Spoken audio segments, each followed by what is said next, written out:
Segundo livro de Crônicas, capítulo 29. A princípio nós vamos ler apenas o versículo 1 e o versículo 36. Todos acharam aí? Quem achou, diga amém. Amém. Glória a Deus, que bom. Crônicas é facinho, né? Diz assim, capítulo 29, versículo 1. Segundo livro de Crônicas. Tinha Ezequias 25 anos de idade quando começou a reinar. E reinou 29 anos em Jerusalém. Vai lá para o versículo 36, passe a página aí, diz assim: Ezequias e todo o povo se alegravam por causa daquilo que o Senhor fizera para o povo em tão pouco tempo.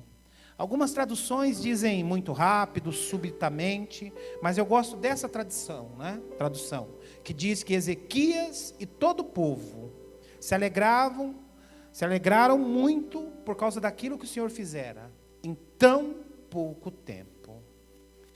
Irmãos, eu quero falar hoje aqui, eu acho que tem tudo a ver com a minha e com a sua vida. Eu quero falar aqui hoje, e eu tenho certeza que, apesar de Ezequias ser um rei, ser um homem que dirigiu a maior nação da época, eu tenho certeza que talvez muitas coisas na vida de Ezequias se identifiquem com a sua e com a minha vida nessa manhã. Ezequias era filho de Acás, e Acás é considerado um dos piores reis da história de Israel, quiçá o pior. E Ezequias, ele assume um reinado completamente destruído, em tempo de crise, em tempo de dificuldade, porque o seu pai Acás havia sido um péssimo rei, e havia deixado um péssimo legado para ele.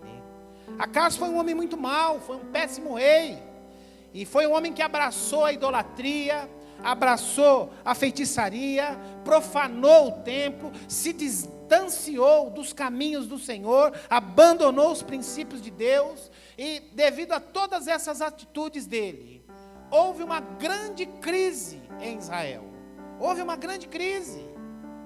Porque veja bem, irmãos, aquilo que nós abraçamos, aquilo que nós nos aliançamos, geralmente a geração que vem depois da gente, os nossos filhos, os nossos netos, geralmente a próxima geração abraça também.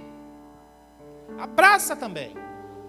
E devido a esse mau comportamento, essas más atitudes de Acás, o povo passa a sofrer muito, porque ele se afastou completamente, construiu altares para deuses pagãos, queimava incenso para deuses pagãos, sacrificou um dos filhos, o próprio filho, a deuses pagãos. Enfim, ele fez barbaridades.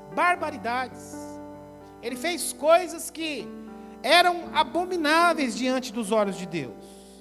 E por isso, ele começa a sofrer derrotas e derrotas militares. E a Bíblia diz, irmãos, que quando o governante é mau, o povo sofre. Quando o líder é mau, o povo sofre. Nós estamos aí em tempos de eleições agora, né? Nós precisamos pensar em quem votar. Ah, pastor, nenhum presta. Não, analise. Se você tem esse pensamento de que nenhum preste, tente votar no menos pior. Mas o que nós não podemos é votar de qualquer maneira, ou votar em qualquer um, ou votar naquele que você nem conhece, que você nem sabe o que fez. Então, nós precisamos pensar bem antes disso. Porque, volto a dizer, quando o líder é mau, o povo sofre. E aqui o povo está sofrendo. E aí Acás morre, irmãos.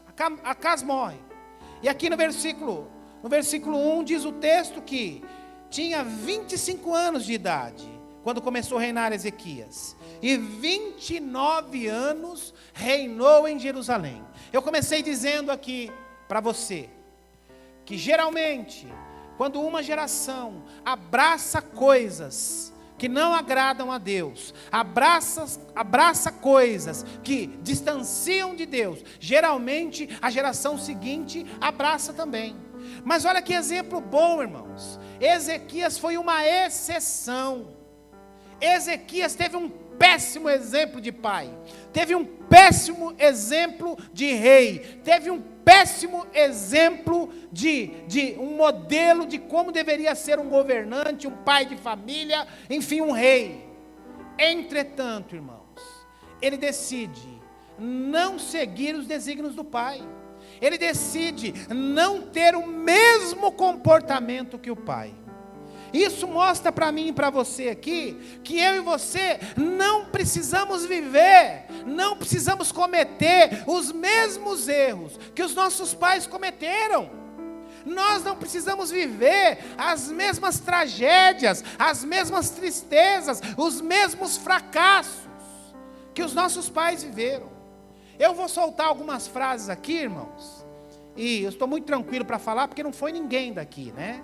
Eu já estou nessa caminhada há mais de 20 anos, e eu já aconselhei, já ajudei muitas pessoas, mas eu já ouvi tantas coisas, irmãos. Já ouvi, por exemplo, pessoas que disseram assim: ah, pastor, eu não vou fazer faculdade não, eu não quero um curso. Ah, na minha casa, meus pais, meus avós, meus tios, na minha família é tradição, ninguém tem curso superior. Eu já ouvi justificativa de pessoas dizendo assim: ah, pastor, eu vou me separar porque meus pais são separados, meus avós são separados, meus irmãos são separados, então na minha família é difícil um casamento dar certo. E as pessoas, em cima desses exemplos negativos, querem viver pautadas para justificar os seus erros. Imagine, irmão, se Ezequias, para justificar as suas falhas, os seus erros, começasse a se exemplificar no exemplo do pai dele, que foi um dos piores reis de Israel. Imagine como seria. Mas não, ele decide quebrar esses desígnios de tragédia, de tristeza, de abandono de Deus. E a partir do reinado dele, as coisas começam a tomar um novo rumo. Porque, volto a dizer, aquilo que ele tinha como carga, como bagagem, como aquilo que muitos chamam de maldição hereditária. Eu já vi gente justificando problemas na vida, lutas que estavam passando. Ah, não, isso é uma maldição hereditária da minha família, eu preciso lidar com isso. Irmão, deixa eu falar um negócio para você, isso é mentira do inferno. A partir do momento que você faz uma aliança com Deus, você pode vir de 200 de orações amaldiçoada. A partir do momento que você faz uma aliança com Deus, isso é quebrado. Em nome de Jesus. Ah, meu avô, meu bisavô, meu tataravô, meu octavô, pare com isso. Isso é quebrado. Já vi um monte de crente tolo dizendo: não, isso é hereditário, isso não tem o que fazer, isso é uma maldição da minha família. Mentira do inferno. Mentira do inferno. Mentira. Aquilo que seus pais viveram, aquilo que seus avós viveram, aquilo que eles sofreram, você não precisa sofrer. Você não precisa viver. Seu pai foi um bêbado, você precisa ser um bêbado. Porque seus pais se separaram, você precisa se separar. Ah, meus avós foram drogados, as gerações que vieram antes de mim tiveram uma vida de miséria. Isso não determina que a sua vida será uma vida de miséria. Não! Deus tem muito mais para nós, para mim e para você. Agora, para isso, existem alguns princípios. Olha o que diz o versículo 1 e o versículo 2. Tinha Ezequias 25 anos de idade quando começou a reinar, e reinou 29 anos em Jerusalém. Sua mãe se chamava Abia, e era filha de Zacarias. Fez ele o que era reto perante o Senhor, segundo tudo que fizera Davi, seu pai. Davi não era pai dele. O pai dele era Acás. Mas a Bíblia usa de referência Davi, que era um rei modelo, e que era parente, realmente, Ezequias era da linhagem, era descendente de Davi. Então aqui, Acás havia feito um reino tão tenebroso, um reino tão mau, um reino tão fracassado, que a Bíblia aqui relata que Ezequias fizera como seu pai Davi, ou seja, a Bíblia está o comparando com o rei Davi, porque foi um homem que, ao contrário do seu pai, restabelece o culto ao Senhor, pensa em ter um reino e uma vida de retidão, faz uma aliança com o Senhor e começa a caminhar nos desígnios do Senhor, e isso faz toda a diferença, toda a diferença. Eu não preciso colher os frutos negativos que as gerações que vieram antes de mim colheram, plantaram. Eu não preciso. O meu destino, o meu caminho, eu mesmo traço com Deus. A vida que eu quero ter, eu direciono com Deus a vida que eu quero ter. Se eu quero ter uma vida de bênção ou uma vida de maldição. Isso não vai depender do que fizeram meus pais, do que fizeram os meus avós, do que fizeram os meus irmãos. Pode até influenciar na minha vida, isso é óbvio. Pode até influenciar na minha vida. Entretanto, quando eu posso a fazer as minhas escolhas, entretanto, quando eu começo a tomar as minhas decisões, a minha vida muda o rumo, ou para o lado bom, ou para o lado ruim. E é isso que Ezequias decide fazer. Ele decide a começar a andar com Deus. Ele decide a começar a andar com Deus. Então, esse negócio de maldição, minha família é amaldiçoada, os meus pais são amaldiçoados, os meus avós. Irmãos, eu venho de uma família, os meus avós, minha mãe sempre contava isso, os meus avós eram separados. Mas você veja bem, eles casaram nos anos 40. E naquele tempo, o divórcio, a separação, nem divórcio tinha, né? A separação era algo muito escandaloso. Eles moravam em Presidente Prudente, numa cidade do interior. Então era algo muito escandaloso. O meu avô era muito conhecido na cidade, ele tinha uma barbearia, todo mundo conhecia ele. Ele era envolvido com as coisas da cidade, foi presidente do Rotary Club, enfim. Ele era muito conhecido. Então, eles viviam de aparência. Minha mãe dizia que ela era o elo de comunicação entre os dois. A mãe dela, quando queria falar com o pai dela, dizia para ela, falava, filha, pergunta para o pai que roupa que ele vai trabalhar amanhã. Aí ele falava, olha, fala para sua mãe que eu vou trabalhar com a roupa tal e com a calça tal. Aí ela aí falava, filha, pergunta para o seu pai que hora que ele vai vir almoçar. Fala para sua mãe que eu vou vir almoçar meio-dia. E era assim, eles não se falavam. Dormiam em quartos separados. E a minha mãe sempre contou isso pra gente. Era terrível. Depois minha mãe casou, se separou também. Agora, porque os meus avós eram separados, porque os meus pais eram separados, eu preciso entender que o meu desígnio, o destino da minha vida é me separar também? Claro que não, irmãos. E eu tenho um casamento abençoado há 23 anos. Eu creio em Deus que somente a morte vai nos separar. Porque não é porque meus pais, meus avós, meus bisavós, não. E tem um monte de gente que vive nessa mentira, nesse engano. Isso é maldição hereditária. Isso é porque... Pare com isso. Há 2000 anos atrás, aquilo que Cristo fez na cruz do Calvário, foi para quebrar toda e qualquer maldição sobre a minha e sobre a sua vida. O diabo não tem mais poder sobre a nossa vida. O diabo só age na nossa vida onde nós permitimos. Aquilo que nós não permitimos, ele não tem poder. Ele vive debaixo dos nossos pés.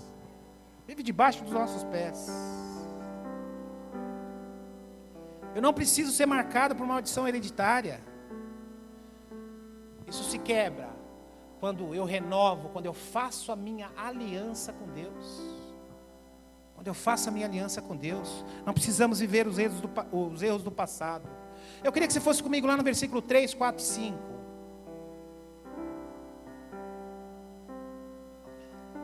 Versículo 3, 4 e 5. Olha lá, capítulo 29. Olha o que diz aí. Trouxe os sacerdotes e os levitas e ajuntou-os na praça oriental. Perdão, vamos voltar, vamos começar do 3.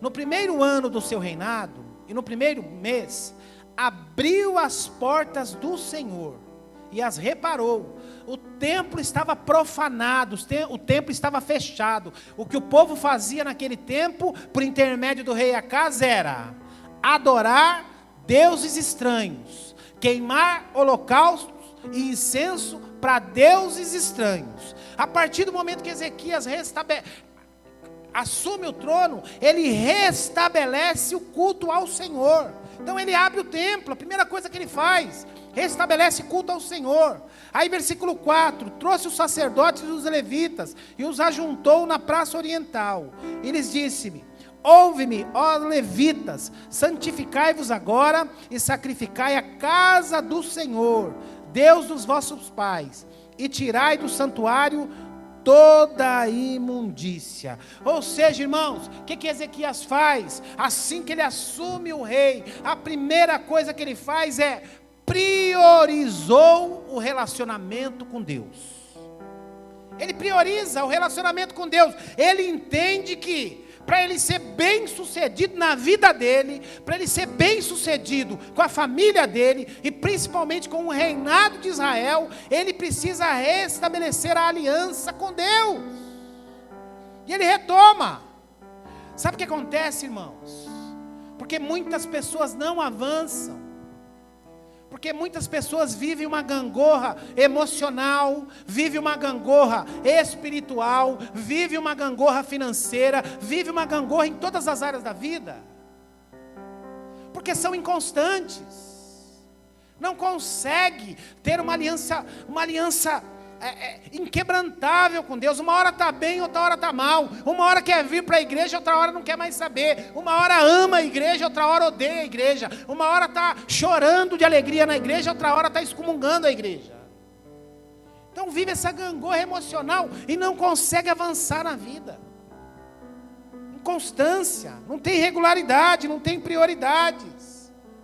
Vai para a igreja quando quer, louva o Senhor quando quer, busca a Deus quando quer, ora só quando está num aperto, busca a Deus só quando está num aperto. Isso é um problema, isso é um problema. Eu conversava ontem com um amigo, e nós estávamos falando, irmãos, a respeito desse período de pandemia. Vamos tirar aqui, que foi prejudicial. Aqui nós temos aqui, pessoas entre nós, que está 7 meses afastado do trabalho, que ainda não pôde voltar a trabalhar. Isso é um problema para as empresas, um problema para os funcionários, é um problema para todo mundo. Tem gente que já voltou, tem gente que parou mais ou menos, tem gente que não parou, mas enfim, a economia foi um caos. Vamos falar que a pandemia foi boa? Claro que não. Agora, irmãos, em tudo nós precisamos tirar lições, em tudo. O sábio tira proveito de tudo. Veja bem, irmãos, para um monte de gente, esses 7, 8 meses não serviu para nada. Só serviu para encher o bucho, engordar, assistir mais televisão, assistir mais novela, não acrescentou nada na vida. Que pena, que pena. E eu conversava ontem com um irmão, e nós falávamos o quanto foi bom, o quanto foi proveitoso esse tempo de pandemia. Em ler mais, em estudar mais, em buscar mais a Deus. Como foi bom para um monte de gente. Para um monte de gente foi maravilhoso. Pessoas que cresceram, ideias novas. Eu posso falar um negócio para vocês? Volto a dizer aqui, irmãos, com respeito a todos aqui, nós temos aqui um monte de gente que ficou doente. Graças a Deus o Senhor livrou todos. Eu sempre falo, está o Everton lá no fundo, ficou 8 dias internado no hospital de campanha. Eu fico imaginando, falava com ele todos os dias, o que passou na cabeça dele. Eu perdi um cliente, amigo meu, amigo mesmo, 37 anos de idade. Então assim, agora, irmãos, esse tempo de pandemia, para mim foi maravilhoso. Um monte de coisa na minha vida, na minha família, no meu trabalho. Existem casos e casos. O meu trabalho foi ótimo, eu trabalho com farmácia. Agora, o que eu tenho feito com aquilo que Deus tem me dado? O que eu tenho feito com aquilo que Deus tem para oferecer para mim? Porque muitas vezes, irmãos, nós perdemos muitas oportunidades. E foi aquilo que Ezequias não fez.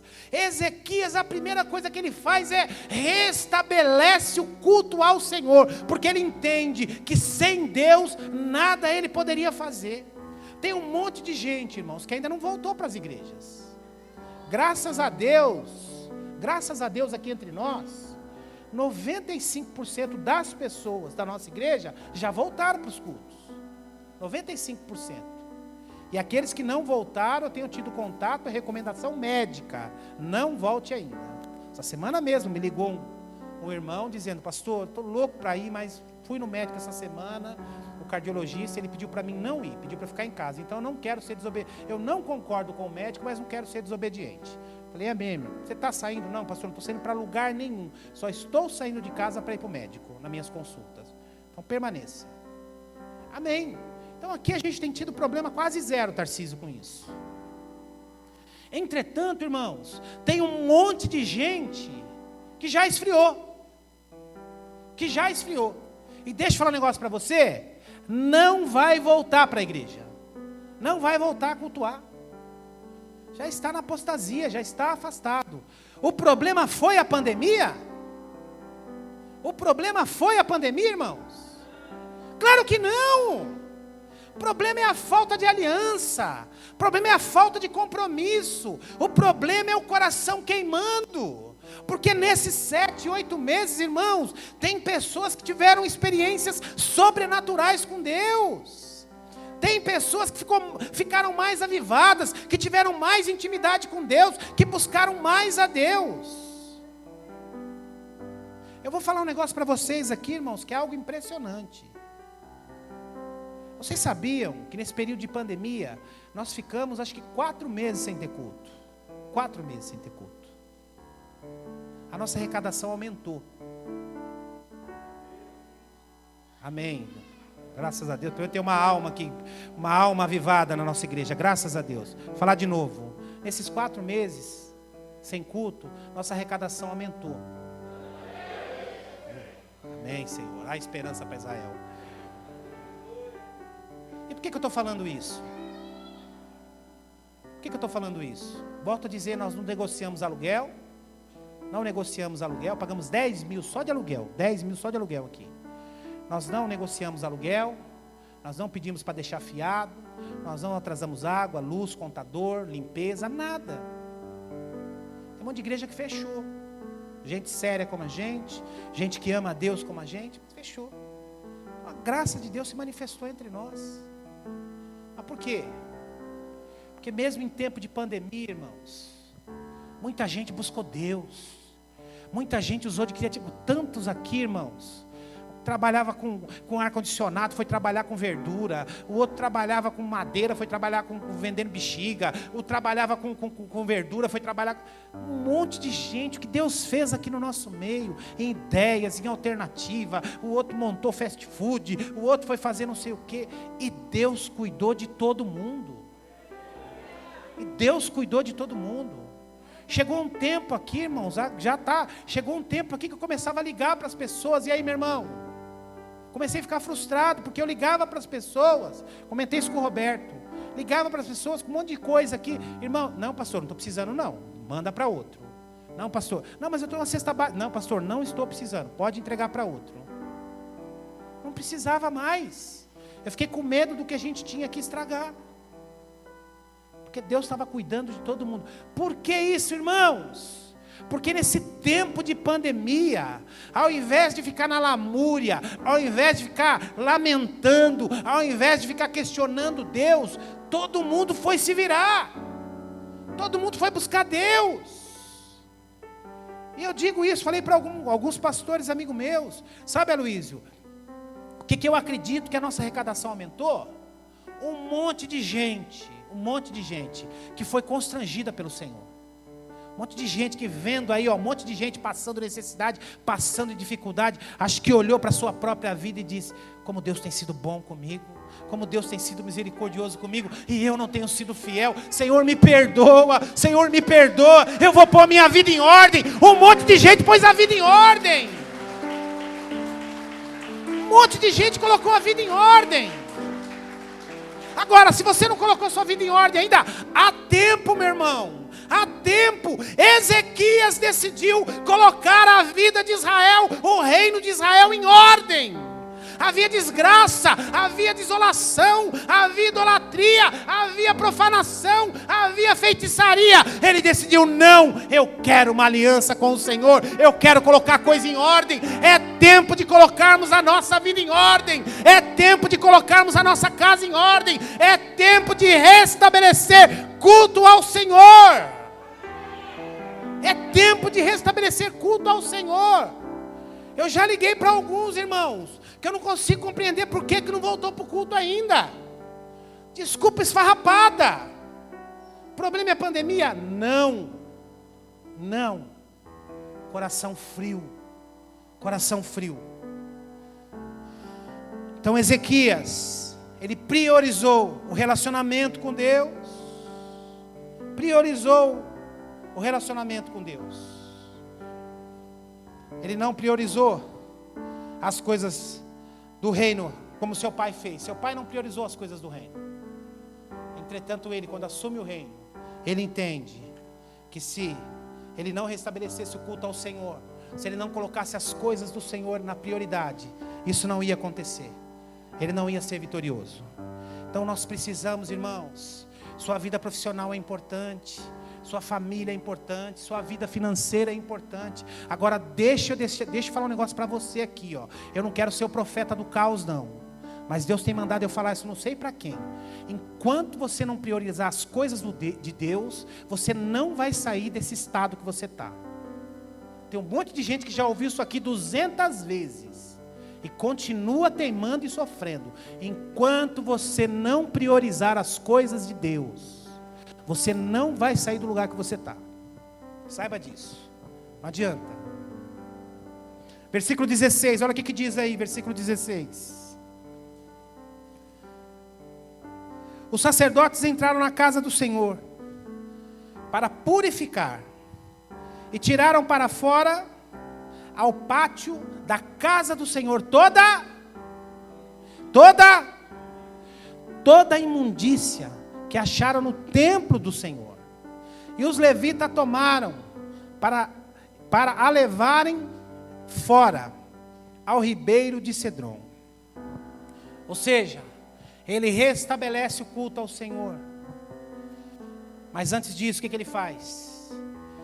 Ele tira toda a imundícia, ele purifica toda a casa de Deus, ele tira tudo aquilo que o afasta de Deus, ele limpa tudo que não agrada a Deus, ele tira fora, se separa, se purifica.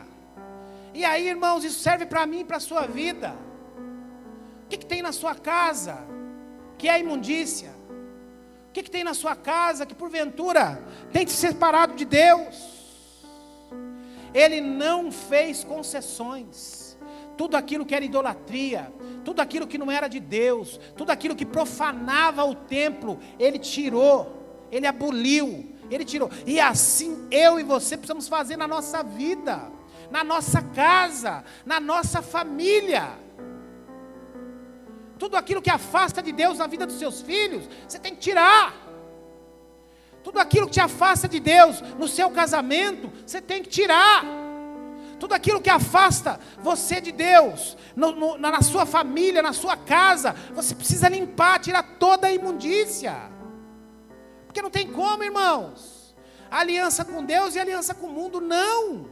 Nós somos separados. Não faça concessões. Não dá para ficar em cima do muro. Não dá para ter a casa contaminada. Casa contaminada, Deus não abençoa. Casa contaminada, Deus não abençoa. Se a sua casa estiver contaminada, limpe, tira toda a imundícia, tira tudo aquilo que não agrada a Deus, purifica a sua casa, purifica a sua vida, purifica a sua família, tira tudo aquilo que desagrada a Deus, porque senão a bênção do Senhor não vai se manifestar.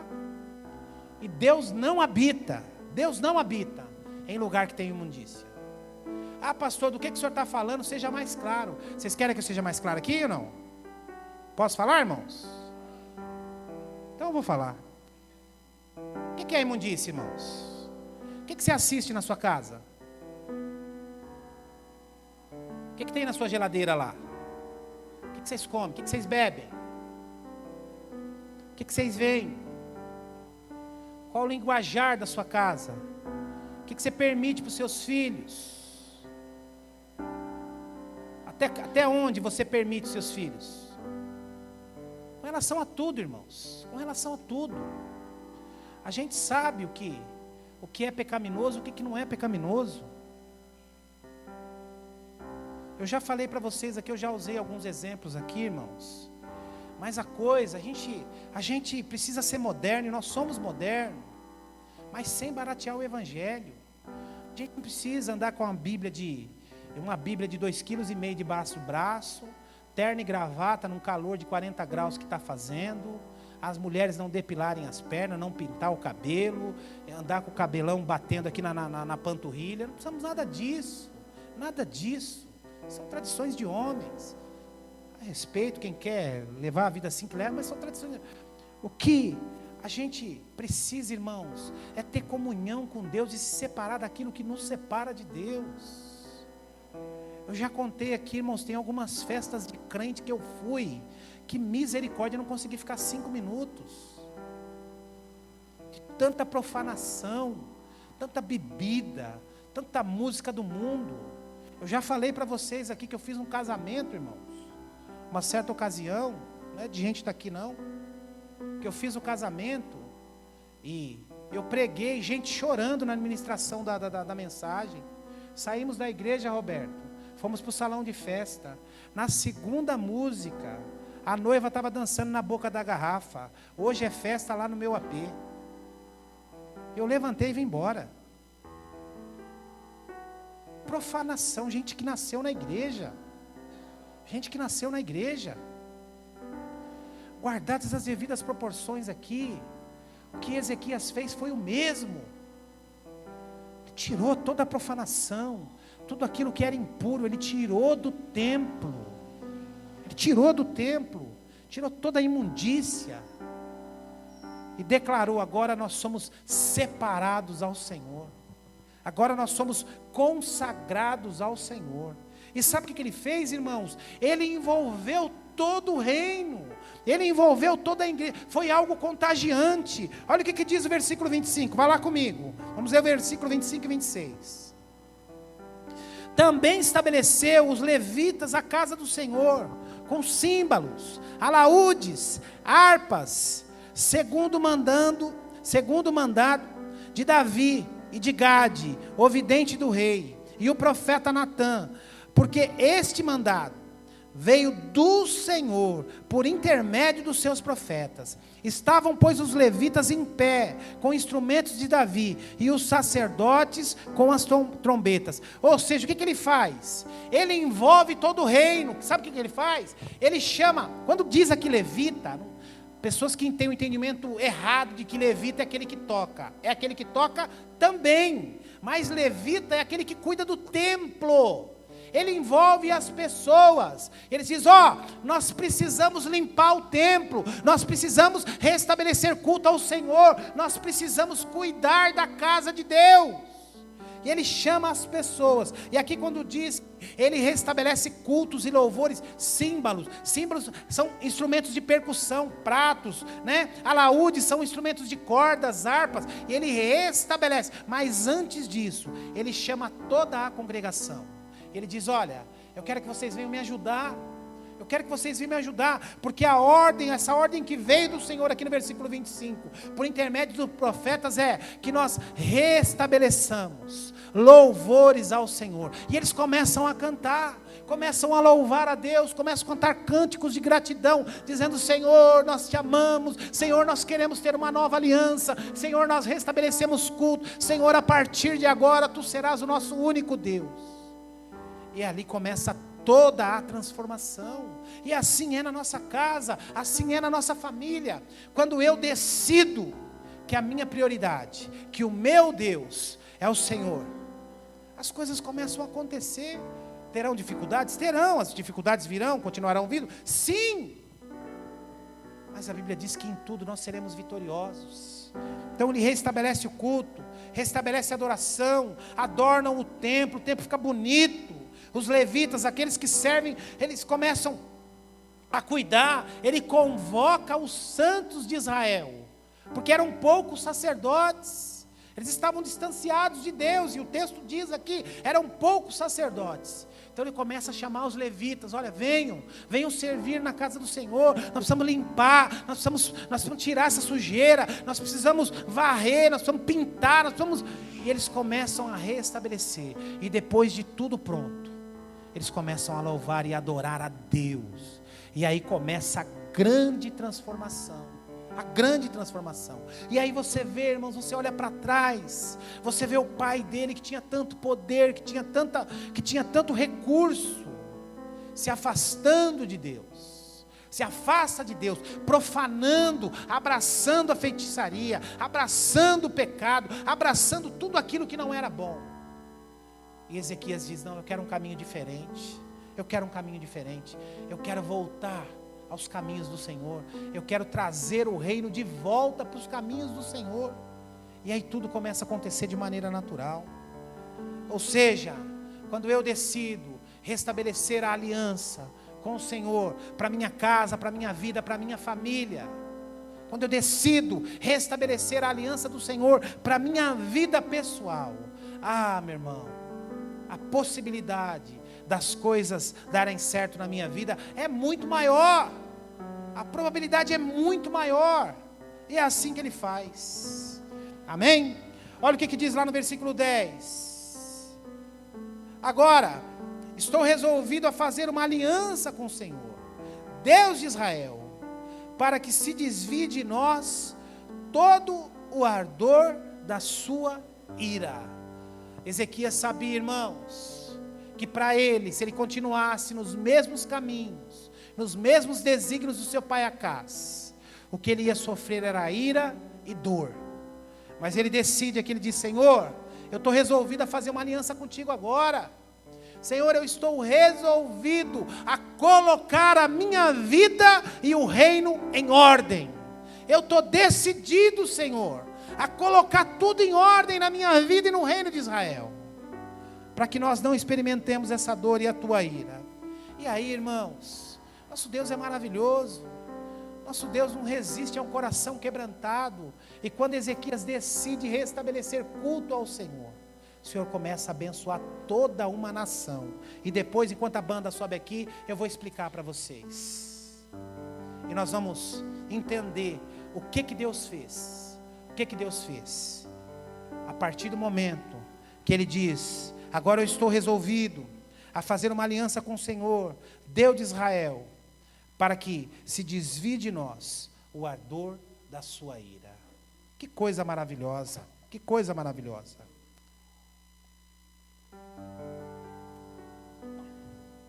Sabe, irmãos, hoje é tempo de posicionamento para mim e para você. Hoje é tempo de posicionamento para a sua casa. Talvez eu não saiba, eu sei o que pode melhorar na minha casa, mas o que pode melhorar na sua casa, você sabe. Então, hoje é tempo de posicionamento, é tempo de mudança, é tempo de você dizer: Senhor, eu quero restabelecer a aliança, eu quero restabelecer culto, eu quero restabelecer adoração na minha casa hoje. Porque hoje é tempo, irmãos, de Deus fazer uma mudança entre nós. Hoje é tempo de Deus fazer uma mudança entre nós. Deus tem falado conosco semana após semana. E eu queria que você me acompanhasse aí enquanto a banda se prepara. A partir do versículo 27. Olha que coisa linda. As instruções que o Senhor dá para mim e para você nessa semana. Olha que coisa linda. Versículo 27. Deu ordem a Ezequias que oferecessem holocausto sobre o altar. E começando o holocausto, começou também o cântico ao Senhor, com trombetas e com som de instrumentos de Davi. Ou seja, irmãos, depois que eles limparam todo o templo, depois que eles decidiram restabelecer culto ao Senhor, depois que eles decidiram limpar toda a imundícia, Senhor, essas coisas nós não queremos mais, Tu és o único Deus. Eles começam a louvar, começam a cantar cânticos. Os reinos se abalam, Começou a dizer, Senhor, obrigado. os povos se curvam. Você pode cantar isso? Vamos As ficar em pé. bocas se abrem, as mãos se levantam. Levante suas pra mãos. dizer que Restabeleça tu a és o adoração ao rei. Senhor. Ezequias restabelece a adoração ao Senhor. Pra dizer que tu és o Senhor. Ele diz, Senhor, Tu Pra és dizer- Deus. Pra dizer que tu és o rei. Pra dizer que tu és o Senhor. Os reinos se abalam, os povos se curvam, as bocas se abrem, as mãos se levantam pra dizer que tu és o rei. Oh, Tu és o Deus. Pra dizer que tu és o Senhor. Oh, Ele restabelece a adoração ao Senhor. Pra dizer que tu és o rei. Pra dizer que tu és o Senhor. Baixinho. Versículo 28, toda a congregação se prostrou, e quando entoavam os cânticos e as trombetas soavam, tudo isto até findar o holocausto. Tendo eles acabado de oferecer sacrifício, o rei e todos os que se achavam com ele se prostraram e o adoraram. Então o rei Ezequias e os príncipes ordenaram aos levitas que louvassem ao Senhor, com palavras de Davi e de Asaf, o vidente, e eles fizeram com alegria e se inclinaram e adoraram. Primeiro eles estabelecem o culto ao Senhor, limparam, tiraram toda a profanação, tudo aquilo que os afastava de Deus. Depois eles começam a adorar. Aí vem o profeta do Senhor e diz, olha, agora que nós estamos louvando ao Senhor, enquanto nós louvamos aqui com os instrumentos, começa a dizer palavras de adoração ao Senhor, e nós vamos fazer isso agora, irmãos. Enquanto a banda canta aqui, eu quero que você levante palavras de adoração ao Senhor, agradecendo a Ele por aquilo que Ele fez na sua vida, por aquilo que Ele já está fazendo, por aquilo que Ele vai fazer, pelo cuidado, pelo zelo com a sua casa, com a sua família. Diga isso, diga isso.